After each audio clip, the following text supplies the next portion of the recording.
अस्सलाम वालेकुम dear friends, आप सबका स्वागत है हमारे चैनल में। उम्मीद है कि आप सब खैरियत से होंगे। दोस्तों, आज हम एक यूनिक चीज़ पढ़ने वाले हैं, बहुत यूनिक है, आज तक शायद आपने कभी नहीं पढ़ी होगी। आज हम पढ़ने वाले हैं वो आईक्यू लेवल। तो चलें चलते हैं आईक्यू लेवल। क्या है आईक्यू लेवल और किस तरह इसे फाइंड किया जाता है? Let's start. ओके, तो चलिए स्टार्ट करते हैं। ये है इंटेलिजेंस। पहले हम सीखना चाहेंगे कि इंटेलिजेंस क्या है। Intelligence, what is intelligence? तो मैंने इधर इंटेलिजेंस का जो डेफिनेशन है वो लिख दिया है, आप देख सकते हैं कि the ability to adjust with environment. मतलब कि इंटेलिजेंस वो है, हम अपने इन्वायरमेंट में जो एडजस्ट होते हैं, एडजस्ट होने की जो सलाहियत है उसको हम इंटेलिजेंस कह सकते हैं। हमारे इन्वायरमेंट में हम इन्वायरमेंट को अडॉप्ट करें, वो इंटेलिजेंस हो सकती है। अब इसका फार्मूला क्या है? ये पड़ा है फार्मूला, आईक्यू लेवल का फार्मूला है इंटेलिजेंस क्वेश्चन। इसका फार्मूला है MA/CA।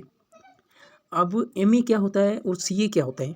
तो MA और CA, MA का मतलब होता है मेंटल एज और CA का मतलब होता है chronological age.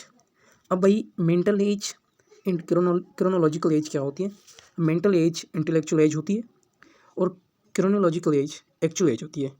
Chronological actual as जो मतलब कि आपकी जो एक्चुअल एज अभी चल रही है वो एज होती है। मिसाल के तौर पर मैं ही कहूँ कि एक 10 साल का बच्चा है जो 12वीं साल के बच्चे जैसा पढ़ लेता है। मतलब कि वो 10 साल का बच्चा है लेकिन वो 12वीं साल के बच्चे जैसा काम कर लेता है। तो वो 10 साल जो है वो है एक्चुअल एज, वो क्रोनोलॉजिकल एज होगी। बाकी वो जो 12वीं साल के बच्चे जैसा काम कर सकता है वो है इंटेलेक्चुअल एज, वो है मेंटल एज उसकी। ठीक है। और फिर इसी ही फार्मूले को फिर थोड़ा मॉडिफाई किया गया था। अब मॉडिफाई में क्या चेंज किया गया है, यहाँ पे परसेंटेज निकालने के लिए इसे मल्टीप्लाई बाय 100 से किया गया था।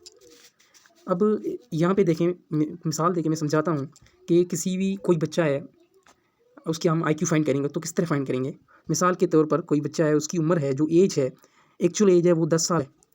वो क्या है 10 साल है, उससे हम क्या कहेंगे, वो क्रोनोलॉजिकल एज है उसकी। अब जो वो उसकी एबिलिटी क्या है, वो 12 साल बच्चे जैसा काम कर रहा है, वो इतनी ज़्यादा पढ़ाई कर रहा है, होशियार है। ठीक है, वो क्या होगी उसकी मेंटल एज। ठीक है, मल्टीप्लाई बाय हम 100 से कर देंगे तो हमें उसके जो है आईक्यू लेवल मिल जाएगी। उसकी आईक्यू लेवल क्या होगी? 120 आएगी। ठीक है, ये वाली आएगी। तो इससे हमें क्या पता चलता है, उसकी आईक्यू लेवल। किसी की भी हम आईक्यू लेवल फाइंड कर सकते हैं। अगर फॉर एग्जांपल मैं कहूँ, कोई किसी बच्चे की हमने एक आईक्यू लेवल फाइंड करनी है, अगर उसकी 12 जो साल है, मतलब कि मेंटल एज है, और क्रोनोलॉजिकल क्या है 12 साल है, मतलब कि मिसाल मैं हूँ।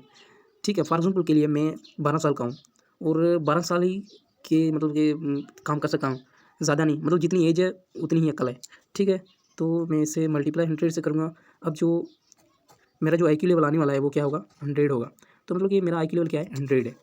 अब इसकी थोड़ी रेंज है कि कौन सा बच्चा जीनियस होता है, कौन सा एवरेज होता है, उससे भी मतलब हम आईक्यू लेवल किसी का निकाल सकते हैं। निकाल कर ये मालूम कर सकते हैं कि ये बच्चा जीनियस है या एवरेज है या डल है या इडियट है।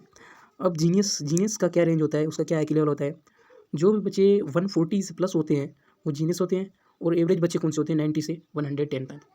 और डल बच्चे होते हैं 70 से 80 तक या 79 तक डल बच्चे होते हैं। और जो इडियट होते हैं वो है 0 से 24 तक। शुक्रिया, और उम्मीद है कि आपको वीडियो अच्छी लगी हो तो ज़रूर इसको सब्सक्राइब से शेयर और कमेंट करना।